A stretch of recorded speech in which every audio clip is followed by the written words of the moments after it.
अपनी भावनाओं को माता पार्वती के समक्ष व्यक्त किए।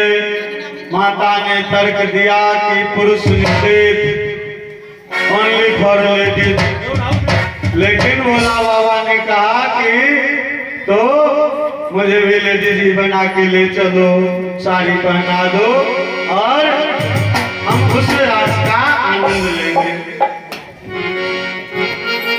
तो पार्वती के संग भोले बाबा भी रास का आनंद लेने के लिए उपस्थित होते हैं। इधर भगवान सबके साथ मिलकर शुद्ध स्वच्छ निर्मल भाव से सबके हृदय की भावनाओं को समझते हुए रास रचाते हैं।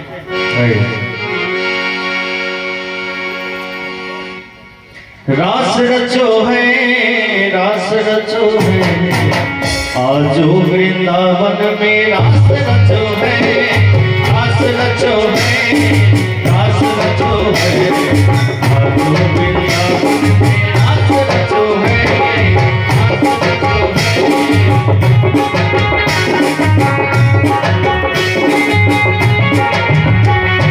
राधा नाच कृष्ण नाच, नाच गोपीगण,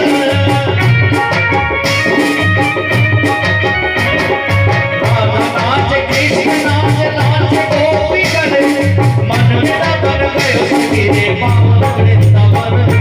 रास रचो है, रास रचो है, आजो वृंदावन में रास रचो है, रास रचो है, रास रचो है, आजो वृंदावन में रास रचो है।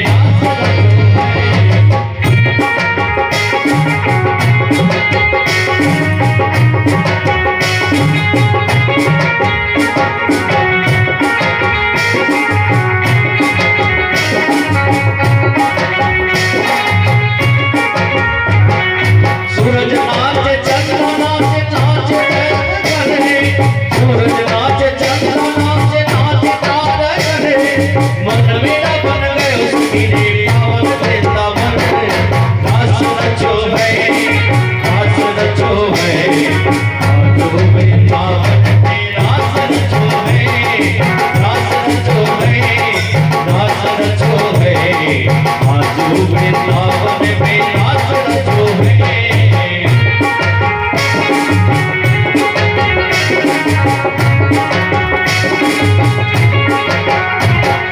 ब्रह्मा नाचे, शंकर नाचे, नाच देव करे, ब्रह्मा नाचे, शंकर नाचे, नाच देव करे, मन मेरा बन गयो सखी रे पावन वृंदावन में।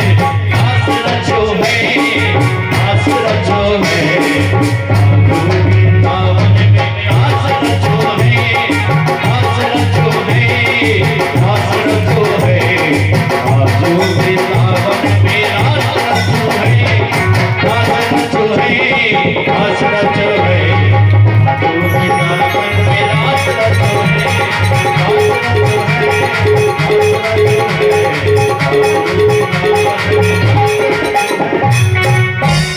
बोलिए कृष्ण कन्हैया लाल की जय। तो इस प्रकार आनंदमय वातावरण में रासलीला, उस रास में जब भगवान शंकर वेश बदल करके नारी रूप में उपस्थित हुए और कोई तो नहीं पहचान पाएगा, लेकिन नारायण की नजरों से तो कोई नहीं बच सकता। भगवान ने उन्हें पहचान लिया। शंकर जी की भी उपस्थिति हो गई है साड़ी धारण करके नारी के रूप में, और भोले बाबा इतने मगन हो गए कि अब वहां से घसकने का नाम ही नहीं ले रहे। और हो जाए, एक और हो जाए, एक और हो जाए, इस तरह की, जैसे विश्राम के समय ऑडियंस के तरफ से आता है कि एक और हो जाए कन्हैया जी, वही भगवान की इच्छा पूरी नहीं हो रही थी।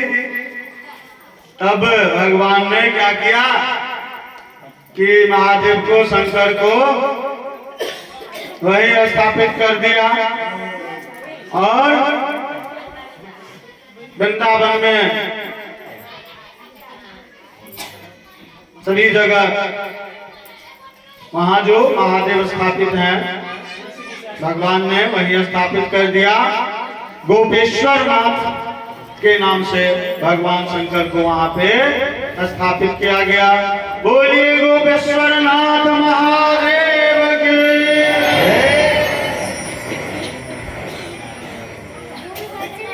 तो इस तरह से भगवान की कृपा से महाराष्ट्र का आनंद सभी को प्राप्त हुआ। सभी गोपिकाओं की मनोरथ को भगवान ने पूरा कर दिया। लेकिन यह समय जो था, आनंदमय वातावरण था, उस वातावरण को भंग करने का प्रयास भी हुआ। कामदेव के द्वारा प्रयास किया गया। कामदेव ने भगवान को अपनी वाणों से प्रभावित करने का प्रयास किया। भगवान क्या देख रहे थे? निर्मल मन देख रहे थे, भाव देख रहे थे। कामदेव की इच्छा थी कि वाण के प्रभाव से निर्मल तन की तरफ भगवान की दृष्टि दौड़ावे, लेकिन कामदेव के वाण का प्रभाव भगवान पर नहीं पड़ा। और ऐसा देख करके कामदेव ने भगवान को प्रणाम किया और गर्गाचार्य जी ने जो घोषणा की थी वह फिर सत्य साबित हो गई। अब यहाँ पर भगवान का नाम रखा अच्युत। बोलिए अच्युत भगवान की।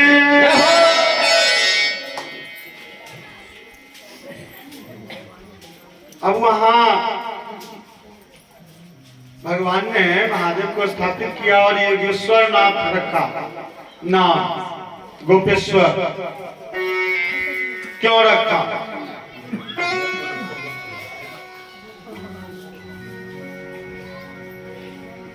महादेव गोप के रूप में आए थे तो गोपेश्वर रखा।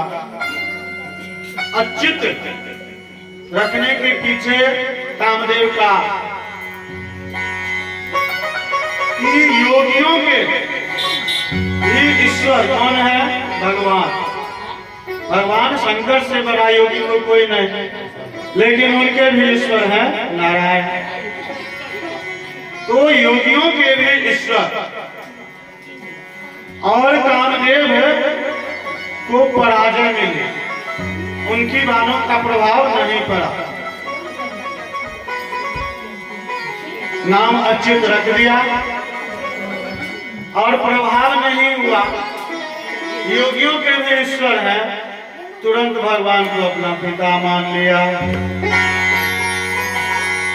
और वही मथुरा में प्रद्युम्न के रूप में श्री कृष्ण के प्रथम पुत्र हैं। प्रद्युम्न जो है वह कामदेव पराजित होकर के और अपना पिता मान लिया।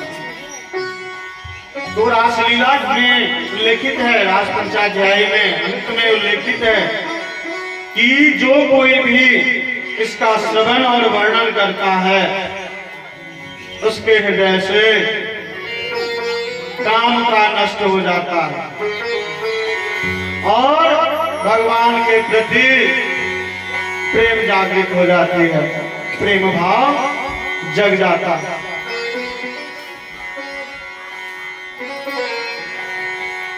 भगवान गोपियों से कहते हैं, उन्हें उनकी नजरें तोलने का कार्य करते हैं, वास्तविकता से परिचय करवाते हुए कहते हैं कि प्रेम का अर्थ मिलन नहीं होता।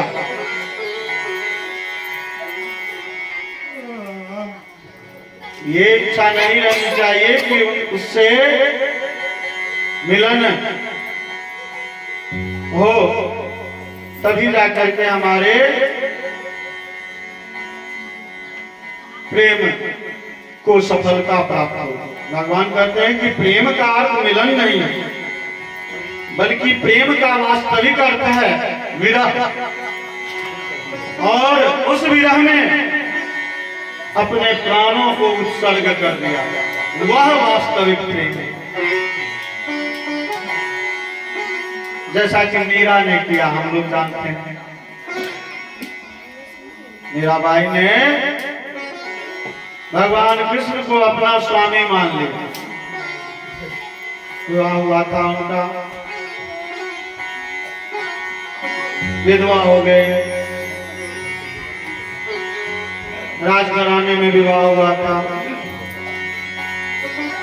भगवान का नाम रखने लगी, साधु संतों के संपर्क में आने लगे, परिवार की हैसियत प्रतिष्ठा बहुत बड़ी थी, राजघराना की है, और परिवार के विरुद्ध काम आरंभ कर दिया। जहर का प्याला मिला, सहर्ष स्वीकार कर लेंगे। तो नारायण को, कृष्ण को अपना प्रियतम मानते हुए अपने प्राणों को उत्सर्ग करने वाली मीरा रूपी इच्छा उत्सर्ग, वह वास्तविक प्रेम है।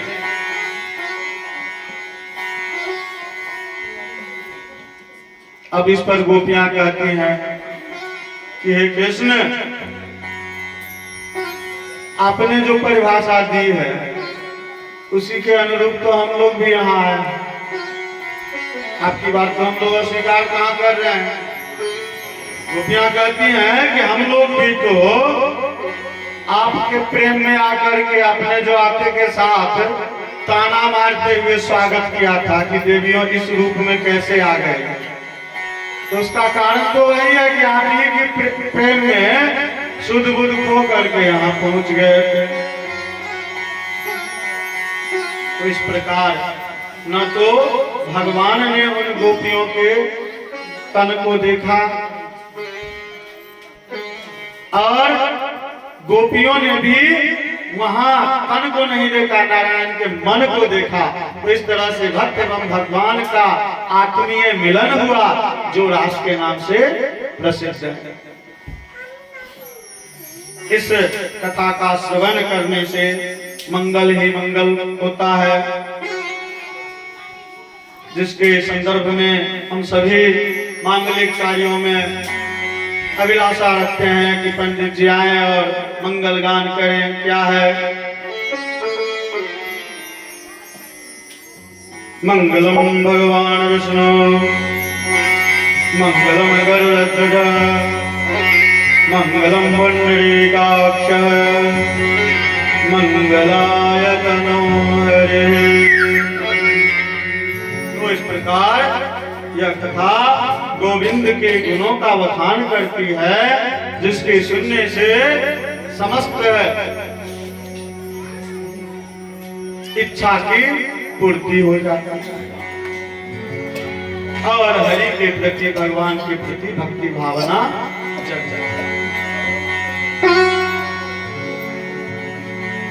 अब रासलीला संपादित होती है, अन्य लीलाएं, लीला के लिए ही अवतार हुआ है। परीक्षित जी का प्रश्न ही था कि भगवान कब कब किन किन रूपों में, किन किन परिस्थितियों में अवतार लिए और उनकी लीलाओं का हमें गुणगान कीजिए। तो उन्हीं लीलाओं को हम लोग श्रवण करते आ रहे हैं। एक बार नंद बाबा शिवरात्रि के अवसर पर, नंद बाबा उस समय की अभी तक हम लोग कर रहे हैं,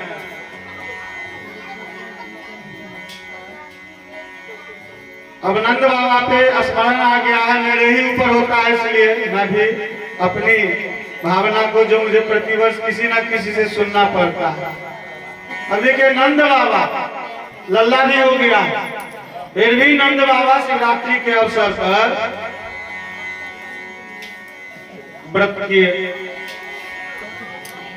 यहाँ क्या होता है, सामान्यतः लोग कहते हैं कि भोला बाबा के पूजा लोग बियाह करो के उद्देश्य करे, नीक बर देते अपने से, ऐसी धारणा। पुरुष को भोला बाबा का उपास करने की जरूरत नहीं, अब संयोग देखिए ऐसा है कि वर्ष 1989 से जब मैं 10वीं में था, मैट्रिक में, उसी समय से 2 व्रत आप लोगों के आशीर्वाद से, ईश्वर की कृपा से करते आ रहा। शिवरात्रि का सोमवार और प्रत्येक मंगलवार। तो शिवरात्रि का अवसर आता, कहीं चलिए कुछ खाना है, हम तो व्रत किए हुए हैं। अब किसी ना किसी से हो जाएगा, आप व्रत क्यों किए हैं, आपको तो जैसा मिलना था मिल गया। तो ऐसी धारणा है। लेकिन अब देखिए, इस उदाहरण को मैंने इसलिए दिया कि नंद बाबा लल्ला की प्राप्ति हो गई। नंद बाबा भी शिवरात्रि का उपवास किए हुए हैं। दूसरा कि लोगों के बीच जो भिन्नता की भावना है वह नहीं होनी चाहिए। तो भगवान शंकर का व्रत किए हुए हैं शिवरात्रि के अवसर पर, और भगवती अंबिका जी का और भगवान शंकर का पूजा करते हैं बहुत भक्ति भाव से।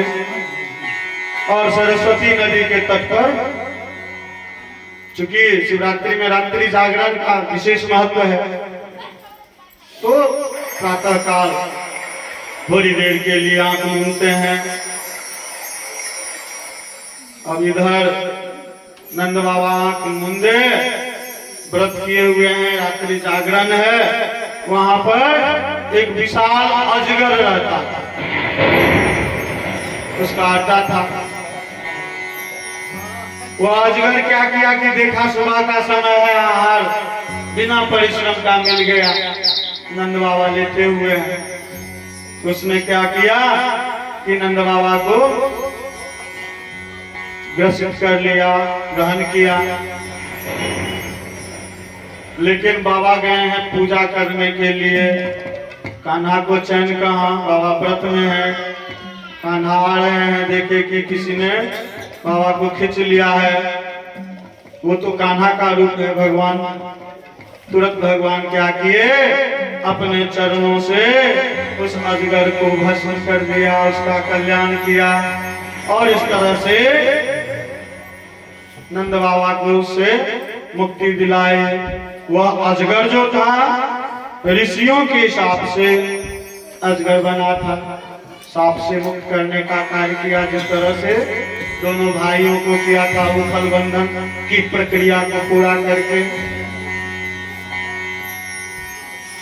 तो इस तरह विविध लीलाओं को भगवान ने सबको आनंदित करते हुए किया। अब मथुरा का उल्लेख आता है, जितने भी आसुर सवाए अधावका सबको गोविंदाय नमो नमः कर दिए भगवान, पहुंचा दिए अपने स्थल। अब नारद जी को चैन कहाँ है, स्थित है नहीं। अब नारद जी पहुंचते हैं मथुरा कंस के पास।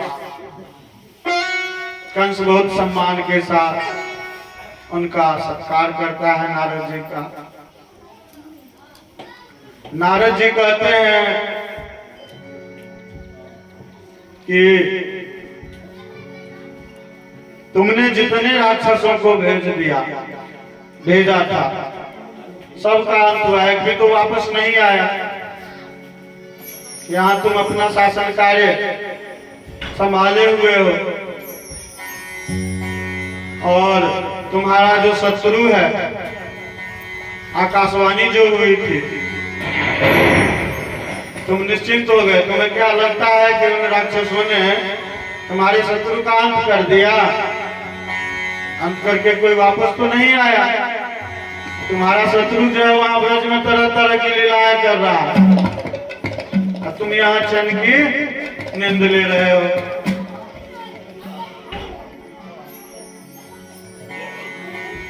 अब इस बात को सुनते ही कंस अत्यंत क्रोधित हो गया। उसने कहा वसुदेव को ही मार देते हैं। नारद ने कहा कि वसुदेव को मारकर तुम्हें कुछ फायदा नहीं होगा, ऐसा मत करो, थोड़ा दिमाग दौड़ाओ। वहां ब्रज में, ब्रज से जो गोरस आता है उसे ग्रहण नहीं करते हो, और मथुरा के भैंस वाली दूध को ग्रहण करके बुद्धि मोटी कर लिए हो। दिमाग दौड़ाओ। नारद जी ने कहा कि योजना बनाओ, दुश्मन के पास जाने की क्या जरूरत है, दुश्मन को यहाँ बुलाओ, कोई ऐसी व्यवस्था करो कि कृष्ण और बलराम यहीं आए। अब नारद जी ने रचना बतला डाली कंस को। अब कंस अत्यंत प्रसन्न हुआ, गुरुदेव आपने तो आंखें खोल दी, रास्ता दिखला दिया, ऐसा ही होगा। रंगभूमि उत्सव का आयोजन करते हैं और उसमें बुलावा भेजते हैं। अत्यंत प्रसन्न होकर गुरुदेव को, नारद जी को प्रणाम किए। नारद बाबा कैसी प्रवृत्ति के, बहिन हिनके कहे चन के करो नहीं कही हथिन, पता चलो पूरा गांव में शोर हो गए, वही स्थिति। नारद जी वहां कंस को सलाह दे दिए और यहाँ पहुंच गए ब्रज वृंदावन, और कृष्ण से कहते हैं प्रभु सारी व्यवस्था हो गई है, जो निर्धारित समय है उस समय के अनुकूल सारी व्यवस्था हो गई है। एक दो दिन में आपको लेने के लिए वहां से कोई ना कोई आएगा, आपको बुलावा भेजा जाए और आप वहां जाएंगे, जाकर के सबका अंत कर देंगे, अताताइयों का जो आधिपत्य है उसका अंत कर देंगे। और नारद वहां से अंतर्ध्यान हो। अब देवर्षि नारद के सुझाव को कंस ने स्वीकार किया और अपने मंत्रिमंडल को तुरंत आनंद फानन में सबको बुलाया बैठक के। उस बैठक में उस प्रस्ताव को रखा कि योजना बनानी है। जैसे ही कंस विषय वस्तु को प्रस्तुत किया, केसी नाम का एक राक्षस था, उसने बहुत क्रोध था। उसने कंस से कहा महाराज योजना बनाने की जरूरत नहीं है, किसी योजना बनाने की जरूरत नहीं है, आप निश्चिंत रहिए, मैं जाता हूं और उसका वध करके आता हूं। कंस को भयभीत था ही, क्योंकि उसके सारे एक भी वापस नहीं आए थे। उन्होंने कहा ठीक है जाओ। केसी आया, भगवान ने केसी का अंत किया। फिर एक और उससे क्रूर राक्षस था व्योमासुर। उसने कहा महाराज मुझे अवसर दीजिए। व्योमासुर को भी भगवान ने अंत किया। तब अरिष्टासुर कहता है कि मैं दुश्मन का अंत करके आता हूं। भगवान उसे भी गोविंदाय नमो नमः कर देते हैं। गोविंद के हाथों मारा गया इसलिए। अब कंस को मंत्रिमंडल में कोई कहने वाला नहीं है कि महाराज हमको मौका दीजिए। अब कंस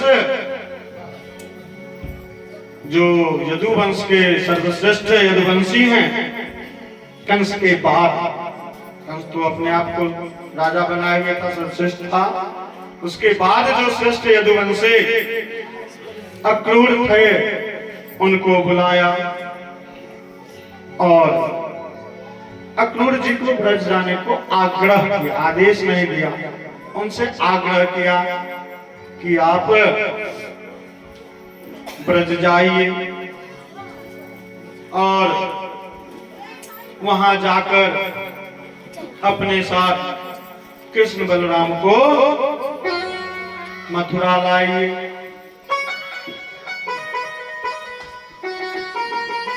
इससे पूर्व जितने थे सभी दैत्यों को भेजा था अंत करने के लिए, इस बार लाने के लिए भेजना है। तो वैसे व्यक्ति को भेजा जाए जिसके प्रति किसी तरह की शंका ना हो, पूरी विश्वास के साथ सहर्ष आने को तैयार हो जाए। तो अक्रूर जी से कहता है, यह सुन करके अक्रूर जी प्रसन्न हुए और मन ही मन सोचने लगे। अक्रूर जी को पूर्णतः विश्वास था कि कृष्ण और बलराम दोनों अवतार हैं। उसने मन ही मन उन्होंने सोचा कि मैंने ऐसा कौन पुण्य कर्म किया जो मुझे श्याम और बलराम दोनों का दर्शन एक बार करने को सौभाग्य प्राप्त होगा। उनकी भावना का श्लोक भागवत महापुराण में है। वैसे अक्रूर जी वाला प्रसंग जो है वह थोड़ी सी विवादास्पद है, लेकिन इस भागवत महापुराण में जो उल्लेखित है उसी के मूल रूप को मैं प्रस्तुत कर रहा हूँ। किसी भी प्रकार के विवेचना की आवश्यकता नहीं है। सब लोग कईयों कथाओं का श्रवण किए हैं। उन्होंने सोचा, अक्रूरो अपि चौतम रात्रिम मधुपुर्यां महामते उषित्वा रथमास्थाय प्रययो नंद गोकुलम। वे ऐसा सोचते हुए मथुरा में विश्राम किए और प्रातः काल रथ पर सवार होकर के ब्रज की ओर गोकुल की ओर प्रस्थान किए। और रथ पर बैठते हैं, रथ में बैठकर अपने मन में श्याम बलराम की मनोहर छवि को समा करके खो जाते हैं। और सूर्यास्त के समय ब्रज पहुंचते हैं। वहां शाम के समय पहुंचते हैं तो शाम के समय सभी गैया दरवाजे पे बंधी हुई है, गोदोहन का समय है। गाय धोने के स्थान पर अक्रूर जी देखते हैं कि दोनों भाई बैठे हुए हैं, एक नीलांबर और एक पीतांबर। भगवान श्री कृष्ण पीतांबर, बलराम नीलांबर। तो दोनों के स्वरूप को देखकर अक्रूर जी उत्सुकता पूर्वक रथ से कूद पड़ते हैं। उनसे रहा नहीं जाता है, रथ से कूद पड़ते हैं और साष्टांग प्रणाम करते हैं। जैसे ही झुकते हैं भगवान तुरंत उठा लेते हैं, हाथ पकड़कर खूब स्वागत सत्कार करते हैं।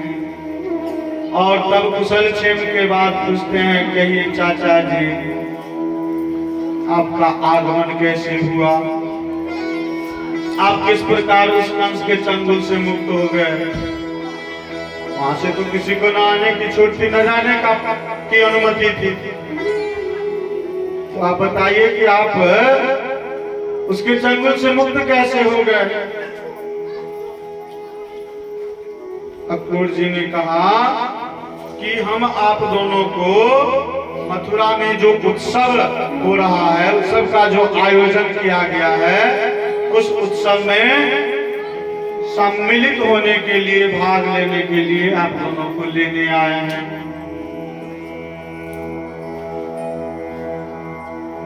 और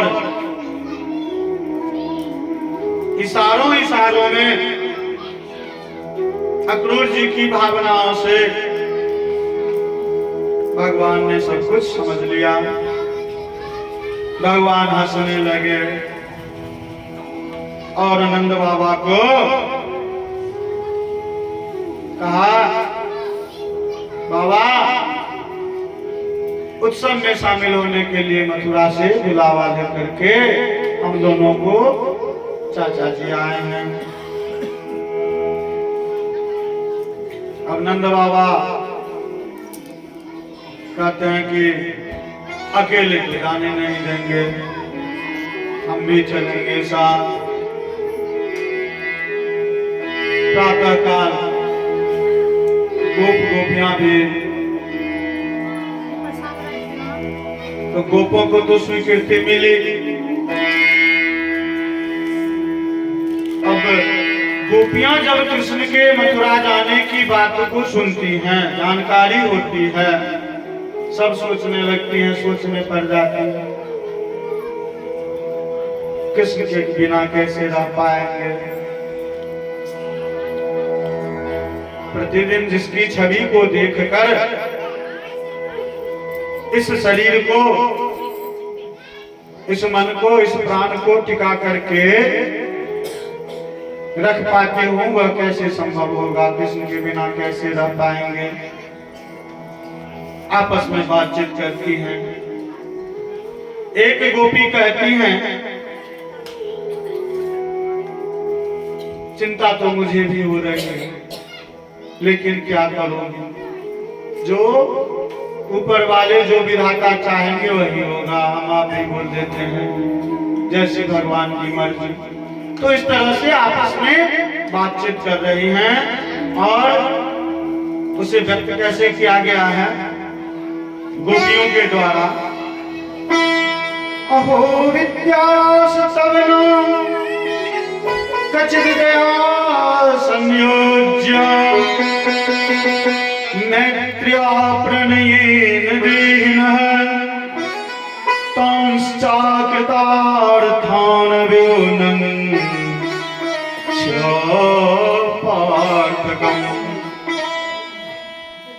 विक्रीडितं ते अर्भक चेष्टितं यथा। गोपी कहती है कि इतने सोच विचार करने की आवश्यकता नहीं है। यदि कचित दया, यदि भगवान को दया आएगी, यदि विधाता को दया आएगी, तो पुनः हम कृष्ण का दर्शन कर पाएंगे। व्याकुल हो गए और जैसे ही प्रातः काल कृष्ण का रथ तैयार होता है, सभी गोपियां रथ के चारों तरफ खड़ी हो जाती है, रथ को घेर लेती है और कहती है कि हम लोग तुम्हें कन्हैया जाने नहीं देंगे। घेर लेती है। अब भगवान सबको ढाढ़स बनाते हुए कहते हैं, तुम लोग मुझे जाने दो, बस वहां उत्सव है, मामा जी ने बुलावा भेजा है, बस 2 दिनों के लिए जा रहा हूं। बहुत बड़ा उत्सव है, मेला का आयोजन हुआ है, तो मेला देख करके, उत्सव मना करके 2 दिन बाद वापस आ जाऊंगा। सभी को समझा बुझाकर अक्रूर जी से रथ हाँकने को कहते हैं। अक्रूर जी वायु वेग से रथ हाँक देते हैं और यमुना तट पर पहुंचकर भगवान से एक विनती करते हैं, कि इच्छा व्यक्त करते हैं। भगवान से कहते हैं कि एक डुबकी लगा ले यमुना जी में। भगवान कहते हैं लगा दीजिए। अब यहां भी लीला, जब मथुरा से चलने की बात तो दूर। जैसे ही कंस ने कहा कि अक्रूर जी आप मथुरा से ब्रज जाइए और कृष्ण बलराम को उत्सव में लाइए, इस बात को सुनते ही उनके मन में आ गया कि मुझे श्याम और बलराम का दर्शन होगा एक साथ। इस भावना को पूरा करने के लिए अब भगवान ने क्या किया, जैसे ही अक्रूर जी ने, अब देखिए अक्रूर जी आदेश लिए, अब उनके मन में यह हो रहा है कि इधर हम डुबकी लगाएंगे, वहां नंद बाबा से श्याम बलराम को लेके जा रहे हैं, इन्हें कहीं कुछ ना हो जाए। मन ही मन प्रार्थना करते हैं कि दोनों भाई सुरक्षित रहें, मैं जरा डुबकी लगा लेता हूँ। तो यह बात सोच करके डुबकी लगाए, और जैसे ही डुबकी लगाए अंदर में देखते हैं श्याम और बलराम दोनों हैं, साथ में अन्य देवता भी हैं। और बाहर आए तो पुनः दोनों तुरंत स्तुति करते हैं। नमस्तो अहम त्वाखिल हेतु हेतुम नारायणं पुरुषमाद्यमव्ययम् भिन्नाभिजातादरविन्दकुशाद ब्रह्मा विरासित यतैष। हे प्रभु, इस संसार की रचना करने वाला ब्रह्मा आपकी स्तुति वहां कर रहा, आप परम ब्रह्म परमेश्वर को नमन करता हूं। आप ही सर्वश्रेष्ठ सर्वशक्तिमान, आप ही आदि पुरुष हैं, उस नारायण को प्रणाम करता हूं। और उसी क्रम में भगवान के विविध अवतारों का मन ही मन चिंतन करते हैं।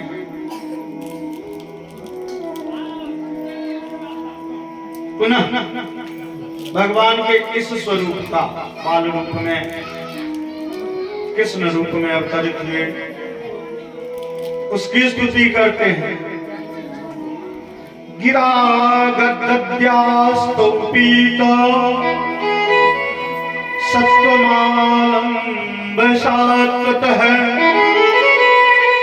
प्रणम्य मूर्धनावहित कुंताजले पुटः।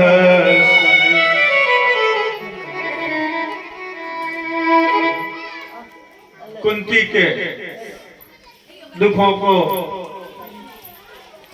उनको त्राण दिलाने का कार्य किया, तो वैसे श्री कृष्ण को नमन। पुनः नमस्ते वासुदेवाय नमः शंकर्षणाय च प्रद्युम्नान्याय निरुद्धाय शाश्वताम पतये नमः। बारंबार प्रणाम करते हुए कहते हैं कि हे प्रभु, आप ही बारंबार इस धरा पर अवतार लेकर के विविध संकटों से त्राण दिलाने में अपना विविध स्वरूप दिखाते हैं। ऐसे अवतारी पुरुष को बारंबार प्रणाम। बोलिए गोविंद भगवान की, नारायण भगवान की, मुरली मनोहर कृष्ण कन्हैया की, श्याम बलराम की। तो इस तरह से सभी अवतारों की स्तुति की हम लोगों ने जयकार लगाकर अपना अभिवादन भगवान को किया। अब अक्रूर जी मथुरा की ओर रथ को हाँक देते हैं। अब मथुरा का दृश्य कैसा होगा? श्याम बाबा की कुट्टी तक लाइट रहे छे। दुर्गा पूजा उत्सव है, वो साधारण दुर्गा पूजा, तो महाउत्सव है, वार्षिक उत्सव है, मेला लगेगा, पूरे नगर को सजाया धजाया गया है। और सबसे बड़ी बात यह है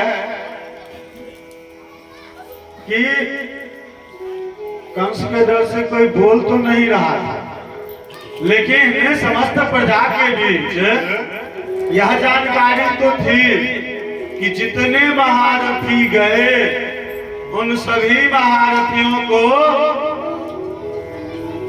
नमो गोविंदाय जिसने किया उसका आगमन हो रहा है। सबकी आंखें उसे देखने को आतुर थी कि कैसा बालक है जिसने सबका अंत कर दिया। आज उसका मथुरा में आगमन हो रहा है। सभी खड़े थे मार्ग पे। जिस तरह वर्तमान समय में किसी राजनेता का आगमन होता है,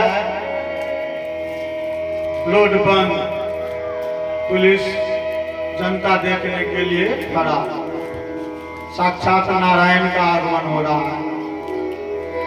तो सभी मथुरावासी उस कृष्ण को देखने के लिए उत्सुक हैं। सभी नर नारी उनके स्वागत में। अब तो डर है नहीं, अब तो राजा के आदेश से ही बुलावा हुआ, तो उनका स्वागत करना है। तैयार में खड़े हैं और जैसे ही मथुरा में रथ प्रवेश किया, सभी फूलों की वर्षा से उनका स्वागत करने लगे। ब्रजवासी जितने साथ में गए थे सब बहुत हर्षित कि कन्हैया तुम्हारा तो ठाठ है भाई, खूब स्वागत हो रहा है। अब कन्हैया ने कहा कि तुम लोगों को मालूम है कि मैं कहाँ आया हूँ? मामा के यहाँ। पहली बार तो मामा के यहाँ आया हूँ, मेरा स्वागत नहीं होगा तो किसका होगा? अब ब्रजवासी कहते हैं कि तुम तो मामा के यहाँ आए हो, तुम्हारे मामा राजा है और तुम्हारा वस्त्र तो मामा के राजसी परिवार लायक हैं, लेकिन हम लोग इस तरह फटे हाल अवस्था में हैं, फटे पुराने मैले कुचैले कपड़े पहने हुए हैं। उन्होंने भगवान ने कहा धीरज धारण करो, सब व्यवस्था हो जाए। अब यह भावना जो ब्रजवासियों की है, थोड़ी सी चर्चा करने कुछ दिन पूर्व तक लगन का सीजन चल रहा था। शादी में बारातियों को भी आमंत्रित किया जाता है। जितने बाराती रहते हैं सभी खूब सज धज कर, सबकी इच्छा रहती है, प्रदर्शनी करते हैं, सभी खूब सज धज कर जाते हैं। वर्तमान समय की जो परिस्थिति है, उस परिस्थिति में कन्या पक्ष के यहाँ की जो स्थिति रहती है, कन्या से अधिक सजी धजी उनकी माता जी को देखा जाता है। तो वर्तमान समय में जब यह स्थिति है और जितनी भी घटनाओं का उल्लेख हुआ है, शिवरात्रि का व्रत नंद बाबा ने किया, हम लोग करते आ रहे हैं, तो उस समय भी तो सब ब्रजवासियों की इच्छा होगी कि हम लोग भी सज धज करके जाएं बारात की भांति। तो भगवान ने कहा सब व्यवस्था होगा। आगे एक धोबी आ रहा था, भगवान ने उस धोबी को रोका, रुको। अब धोबी ने भगवान के साथ व्यवहार कर दिया, क्यों रोकते हो? मैं महाराज के यहाँ का धोबी हूँ, साधारण धोबी नहीं हूँ, राजा का कपड़ा धोता हूँ। भगवान ने कहा इसीलिए तो रोक दिया हूँ। सब वस्त्र ले लिए, तो राजा का धोबी है तो राजसी कपड़ा धोएगा। सबको बोले कि लो पहन लो, राज दरबार का ड्रेस ही मिल गया। अब बरियाती टाइप का सब झमक गया, वस्त्र पहन लिया। लेकिन मथुरा में कंस के यहाँ गोकुल से आया हुआ सब मक्खन मिश्री खा के वहां का आदमी सब मुसदंड सब, और यहाँ ये सब दुबला पतला।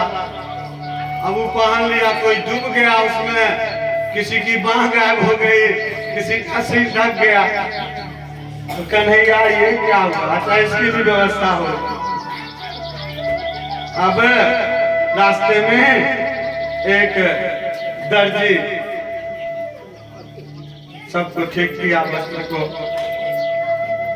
जब आगे बढ़ते हैं तो सुदामा नाम का एक माली था, उसने सबको माला पहनाया। अभी प्रथा आरंभ हो गई है, बारातियों को भी माला पहनाया जाता है, बहुत जगह आरंभ हो गया। तो वही स्थिति हुई, या हम लोग नहीं सीखे हैं, वहीं से आरंभ हुई। तो सबको माला पहनाया गया। इसी बीच भगवान ने यहाँ भी अपने एक भक्त को, उसकी भक्ति भावना को समझा और उसे पूरा किया। कुब्जा नाम की एक महिला थी, नारी थी, उसके हाथों से भगवान ने चंदन लगवाया और उसके कुब्ज शरीर को सही कर दिया, जिस तरह सामान्य नारी का शरीर रहता है। एक ही झटके में कुब्जा को अति सुंदरी बना दिया। तो रास्ते से जा रहे हैं, इन सभी लीलाओं को देख रहे हैं लोग। अब राजा यदि क्रूर हो जाए, शासक यदि क्रूर हो जाए, तो सबसे अधिक कष्ट किसे होता है? बिजनेसमैन को, व्यापारी वर्ग। वर्तमान समय में अपने देश की भी यही स्थिति है, राजनीति से प्रेरित नहीं सभी लोग हैं, लेकिन जो इससे पूर्व के शासनकाल में गतिविधियों का संचालन होता था, उसमें गिरावट आ गई है, रोक हो गई है, जिसके चलते विरोध होता है। आगे नहीं बढ़ेंगे तो वही स्थिति। तो व्यापारियों को सबसे ज्यादा कष्ट होता है कठोर शासक से। व्यापारिक वर्ग बहुत पसंद हुए कि अरे, तो व्यापारियों ने भी उनका खूब स्वागत, लौंग इलायची सुपारी पान वगैरह दे करके स्वागत किया। व्यापारी लोग समझा कि भाई सब इतना स्वागत कर रहा है, लगता है यही अब राजा बनेगा मथुरा का। उसको तो ये मालूम नहीं था कि ये भांजा है, तो बिजनेस में लगा हुआ है। व्यापारी लोग सोचा कि लगता है अब बूढ़े हो गए हैं, राजा बना है। खूब खातिरदारी कन्हैया की और सबकी। और कन्हैया का आगमन रंगशाला के समीप होता है, जहाँ पे उत्सव का आयोजन किया गया है। विस्तृत क्षेत्र है, सज धज के तैयार है। जैसे ही वहां पहुंचते हैं, अब पहुंचने के साथ ही मामा जी की रचना आरंभ। अभी तक तो सब कुछ मंगलमय वातावरण में अपने सखाओं की सभी इच्छा को पूरा किए। अब वहां देखते हैं कि एक धनुष पड़ा हुआ है, और वह सामान्य धनुष नहीं है। भगवान ने देखा कि यह जो धनुष है सामान्य धनुष नहीं है। वह धनुष जो स्थिति उत्पन्न हुई थी सीता स्वयंवर में, भगवान शंकर के उस धनुष के विखंडन के पश्चात अत्यंत क्रोधित होकर के कौन आ गए थे? परशुराम जी। तो परशुराम जी का धनुष ही वहां था। कृष्ण ने देखा और उस धनुष को तोड़ डाला। अब परशुराम का धनुष टूटा, क्या स्थिति होगी? पूरी धरती कांप गई।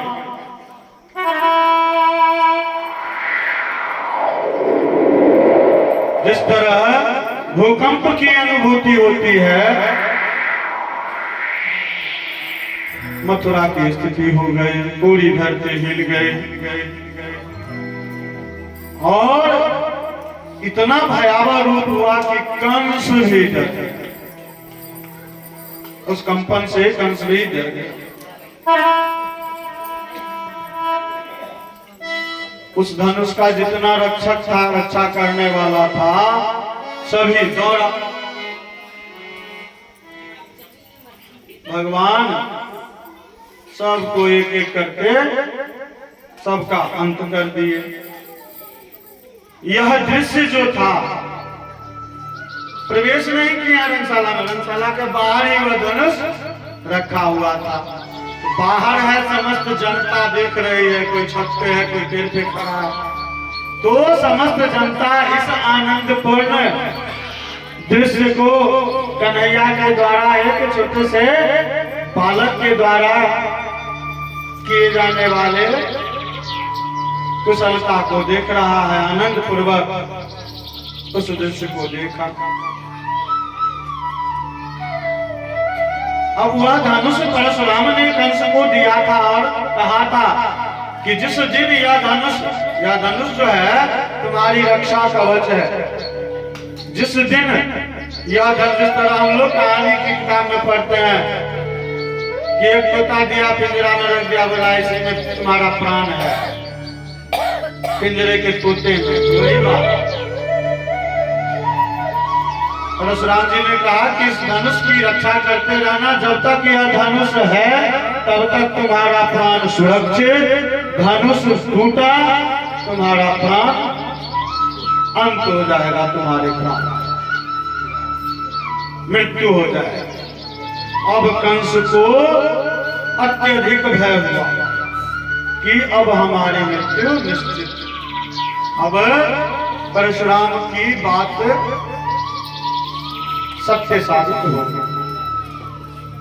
रात भर कंस को नींद नहीं आया, करवट बदल रहा है, चिंतित है। प्रातः काल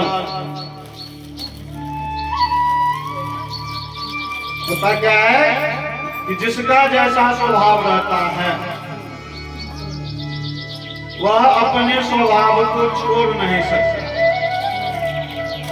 कहावत है कि नेचर और सिग्नेचर नहीं बदलता है। नेचर माने चरित्र आ सिग्नेचर माने दस्तखत। एक बेर बैंक में कर दै छै, केकरो दस्तखत करके चेक दै छै, ल तो नेचर और सिग्नेचर नहीं बदलता है। तो वही बात, धनुष टूट गया, याद आ गया कि हमको परशुराम बाबा बता दिए हैं, फिर भी अपने स्वभाव से नहीं हटा। फिर एक राक्षस योजना बनाता है, लेकिन इस पे एक कहानी याद आ गई है, शिक्षाप्रद है, उल्लेखित कर देता। आदत जो होता है, आदत चाहे भगवान के नाम लेने की हो, चाहे नहीं लेने की हो, शिकायत सुनने की हो, शिकायत करने की हो, जो भी आदत, नेचर।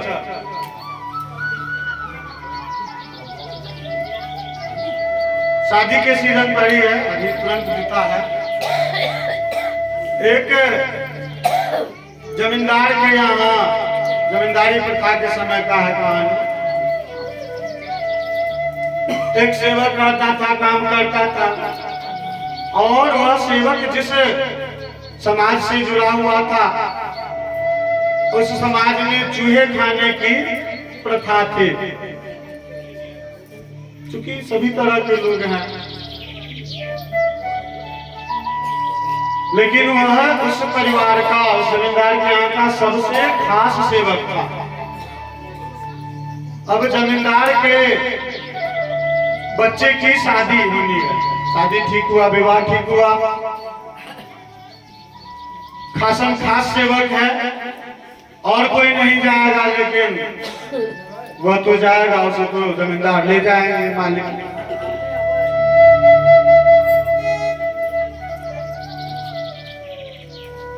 तो मैथिली में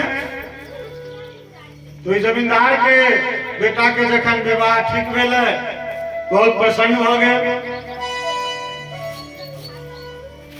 और ओकर प्रशंसा के देखैत जमींदार कहलके जे तोरो बरियाती चल के छो बउआ के विवाह में। और गदगद भ गेल। आबि के घर पर कन्या के कहलके बउआ के बियाह में मालिक हमरो कहलखिन है बरियाती ल जेबै। बरियाती बियाह वाला दिन एले, अपना भर खूब सजा धजा के प्रयास कलक, खूब कनी कोई नहीं बुझाई जे हमरा चलते मालिक के बउआ के बियाह में कोनो तरह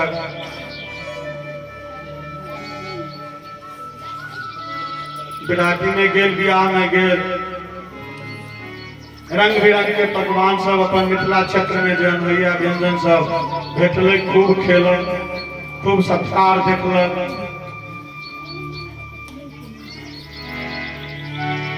अब एखन स्थिति की भ गेलैया, पहिने के विवाह होइ छलै, लोग जाय छला, पात्र परिचय होइ छलै, बातचीत भेल, रात्रि विश्राम भेल, अगला दिन लोग कोई गांव के भ्रमण केलक जे जतऽ बरियाती एलहुँ हैं केहन गांव है, ओतऽ के वातावरण केहन छै, लोग सबके रहन सहन केहन छै।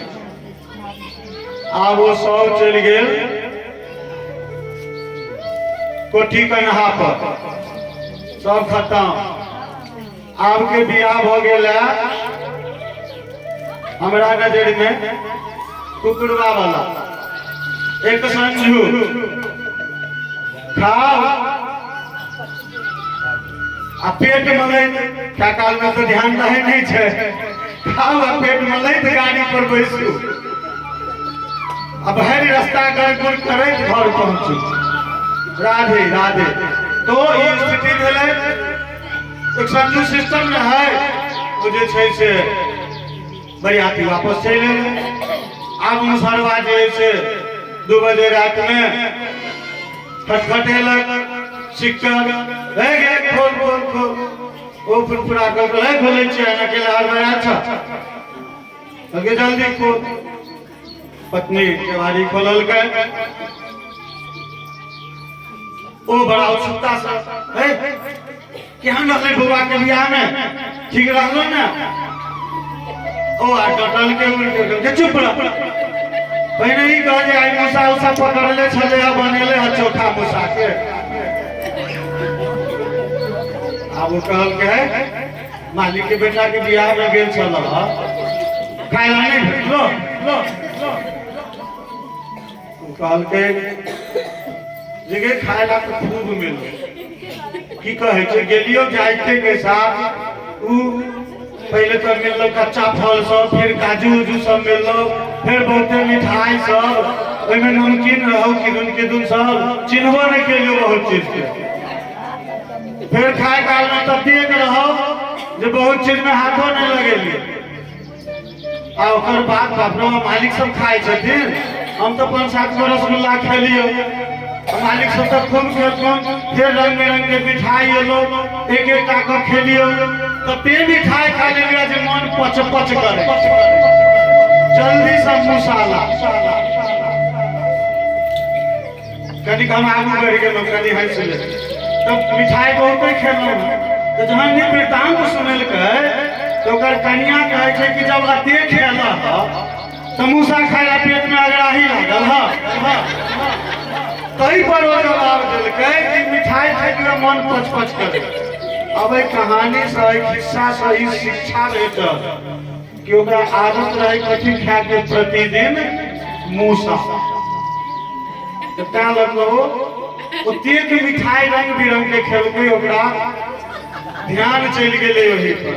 अब हम लोग लीक पे आते हैं, विषय वस्तु पे। जो भगवान से विमुख रहने वाले हैं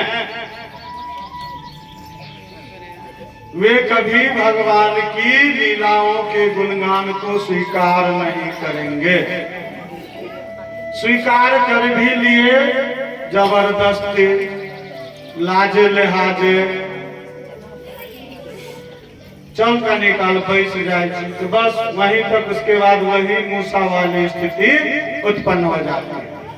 और जिसको भगवान के नाम रखने की, भगवान का गुणगान करने की वृत्ति, स्वभाव, आदत हो जाती है, वह उसमें लीन रहते हैं। कितना भी रुकावट क्यों नहीं आए, उसको नहीं छोड़ सकते हैं।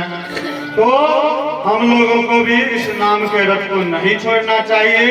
एक बार भगवान के नाम धुन को बढ़िया से कन्हैया जी भगवान के नाम धुन की प्रस्तुति कीजिए। हम कथा विश्राम की ओर जा रहा है। नाम धुन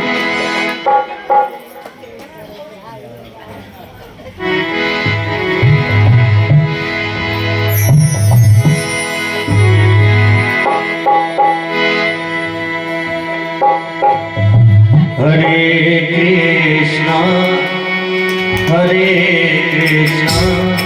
कृष्ण कृष्ण हरे हरे,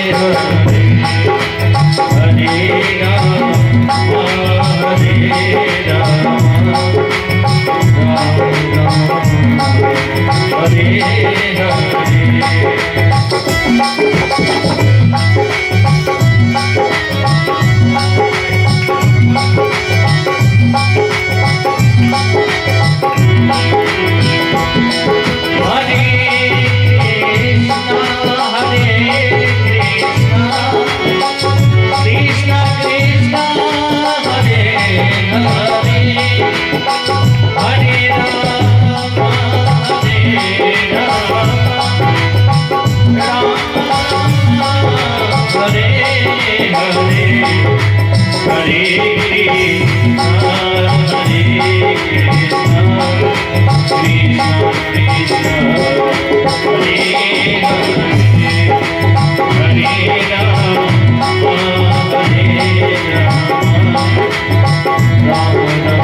जैसे ही द्वार पे स्थित परशुराम द्वारा दी हुई धनुष को भगवान ने तोड़ डाला, कंस की नींद हराम हो गई, रात भर करवटें बदलते रहा और सुबह ही उसने क्या किया कि अपने दरवाजे पर मुख्य प्रवेश द्वार पर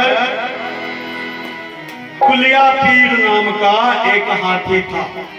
एक हाथी था, उसका नाम था कुलियापीर।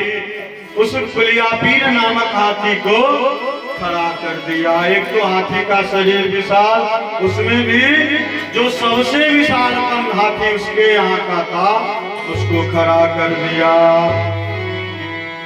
अब भगवान ने देखा कि यह विशाल हाथी है, इसे भी मुक्ति मिलनी चाहिए। भगवान ने उस हाथी को भी नमो गोविंदाय कर दिया और रंगभूमि में प्रवेश कर दिया। हाथी रखा था क्यों? दरवाजा बंद कर देंगे, नहीं आएगा। बुलावा दे दिया, लीला देख करके हैकड़ी गुम, सोचा कि गेट बंद कर देते हैं। लेकिन भगवान भी तो आए थे रंगभूमि में ही उतरने के लिए। हाथी को अंत करते हुए भगवान रंगभूमि में प्रवेश करते हैं। अब भगवान को वहां पर जितने राक्षस थे, उस रंगभूमि में जितने राक्षस थे, वे सभी राक्षस ने वज्र के समान देख लिया और नर नारियों ने उन्हें विष्णु के रूप में देखा। क्यों? राक्षस की प्रवृत्ति कैसी होती है?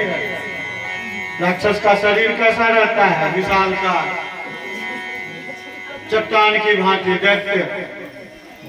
तो जो राक्षस थे वे वज्र के रूप में देखे, और जो सामान्य लोग थे उनका स्वरूप कैसा होता है? हम लोग ईश्वर के संतान, ईश्वर के द्वारा हम बनाए गए संतान है, हमारा स्वरूप भी ईश्वर के समान है। तो सामान्य नर ने उसे, कन्हैया को, कृष्ण को, भगवान को साक्षात विष्णु के रूप में देखा। तुलसी बाबा ने लिख दिया है, जाती रहे भावना जैसे प्रभु मूर्ति देखे। जो जिस भाव से भगवान को देखेगा, भगवान भी उसे उसी भाव से देखेंगे। अब भगवान ने भावना के अनुरूप सबको अपना अपना दर्शन कर। अब उस रंगभूमि में वह जो उत्सव स्थल था जहाँ पे आयोजन था कुश्ती का, कुश्ती के आयोजन में चाणूर नाम का एक राक्षस था। वहां का जो पहलवान था उसका नाम था चाणूर। तो चाणूर नाम के राक्षस ने भगवान को ललकारा। देखा लड़का है, भगवान को ललकारा और ललकारते हुए कहा, हे बालक, हम तुम जैसे बालक से क्या लड़ेंगे? मेरे साथ लड़ने के लिए तो मेरे जैसा चाहिए। और जैसे ने चाणूर ने यह बात कहा, बोल तो दिया, देखा कि बालक है, उसे अब पुरानी बात याद आ गई। उसके मुख से पहली बार बात यह आती है कि है बालक, मैं तुझ जैसे बालक से क्या लड़ूंगा। तो तत्क्षण याद आ जाती है कि इसी ने तो सबको अंत किया है। तो पुनः हुआ कहता है कि तुम साधारण बालक नहीं हो। जैसे ही स्मरण हुआ वह बोलता है तुम साधारण बालक नहीं हो, तुमने दैत्यों को अंत किया है, तुम्हारा अंत मैं अभी करता हूं। अब ऐसा कहते हुए चाणूर कृष्ण के साथ और मुष्टिका नाम का एक दूसरा राक्षस जो था वह बलराम जी के साथ गिर गया। कृष्ण और बलराम ने उन दोनों दैत्यों का वध किया। अब प्रधान दैत्य का ही, डाकुओं का जो सरदार है गुंडों का, उसी का अंत हो गया। तो छुटपुटिया गुंडा सब रफू चक्कर भागने लगा। अब जैसे ही छोटे छोटे दैत्य भागने लगे, कंस आवाज लगाए, कहाँ भाग रहे हो? पकड़ो उस बालक को, उसे मैं स्वयं मारूंगा और उसके बाप को भी मारूंगा।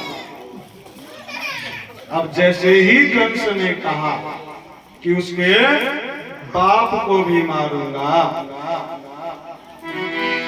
भगवान तुरंत कंस के पास चले आए और कंस की चोटी पकड़ ली और कंस की चोटी पकड़कर चोटी पकड़ते ही तो कंस हो गया आग मरा। उससे पहले चौथाई मरा हो गया था धनुष टूटते ही। चोटी पकड़े अधमरा हुआ और चोटी पकड़ के पटक दिया, नमो गोविंदाय हो गया। मृत्यु हुई भगवान के हाथ से, इसलिए नमो गोविंदाय हो गया। उसका मुकुट गिर गया। भगवान उसके सिर पर संपूर्ण विश्व का भार रख दिया, पूरी तरह से छिन्न भिन्न हो गया और आनंद पूर्वक खूब कूदने लगे, जंप करने लगे। उसके शरीर पर बढ़िया गदा मिला, तुंद निकला हुआ था तो उछलने लगे। इस प्रकार कंस का अंत हुआ। अब नगरवासी जो खेल देखने के लिए उत्सव में आए थे, उत्सव देखने के लिए कुश्ती दंगल प्रतियोगिता, वे लोग इसे देख करके अत्यंत प्रसन्न हुए, बहुत आनंदित हुए और समझ गए कि यह सामान्य बालक नहीं। उन लोगों को भी विश्वास हो गया कि भगवान है, भगवान की स्तुति करने लगे।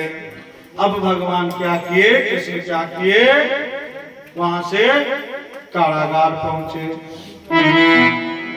कारागार पहुंच करके वसुदेव और देवकी को मुक्त कराते हैं। अब प्रसंग बहुत अधिक है, लेकिन उसका उल्लेख देवकी जैसे ही देखती है मुक्त कराते हैं। अब देवकी कौन? अभी तक हम लोग अवतरण से लेकर के आज तक की कथा प्रसंग में जो भी श्रवण किए हैं, सब पूर्व में किए गए वचनों को, वायदों को निभाने का कार्य कर रहे हैं। अब यहाँ माता देवकी के मुख से निकल जाता है, 14 वर्षों बाद भेंट हुई है पुत्र से। भगवान कहते हैं 14 वर्षों का वनवास किसने दिया था उस काल में। तो अब की बार जो देवकी हैं और यशोदा हैं, वो दोनों क्रमशः कैकेयी और कौशल्या हैं। तो इस तरह से भगवान उस अवधि में मर्यादा पुरुषोत्तम के रूप में थे और जिनकी भी इच्छाएं जो थी, जो मनोरथ थी, उन सभी को पूरा करते हैं। तत्पश्चात भगवान कृष्ण अपने नाना को मुक्त करते हैं। कंस उन्हें भी जेल में बंद किए हुए रहता है। उग्रसेन को मुक्त करते हैं और उग्रसेन को मुक्त करके उन्हें राजा बनाते हैं और राजा बनाकर मथुरा में शांति व्यवस्था के शासन को स्थापित करने का करते हैं। और इसी के साथ आज की कथा का विश्राम। कल हम लोग कथा के 7वें दिवस में प्रवेश करेंगे। बहुत ही मंगलमयी वातावरण में परम पूजनीय श्याम बाबा के द्वारा निर्मित इस कीर्ति स्थल पर ठाकुर जी के प्राण प्रतिष्ठा वार्षिकोत्सव के उपलक्ष्य में इस कथा का आयोजन समस्त ग्रामवासियों के कल्याणार्थ श्याम कुटी के हो रही है, किन्हीं के निजी दरवाजे पे नहीं हो रही है। निजी दरवाजे पे होने में भी भगवत कथा का यह फल है कि सबको मुक्ति होती है, सबको मुक्ति मिलती है।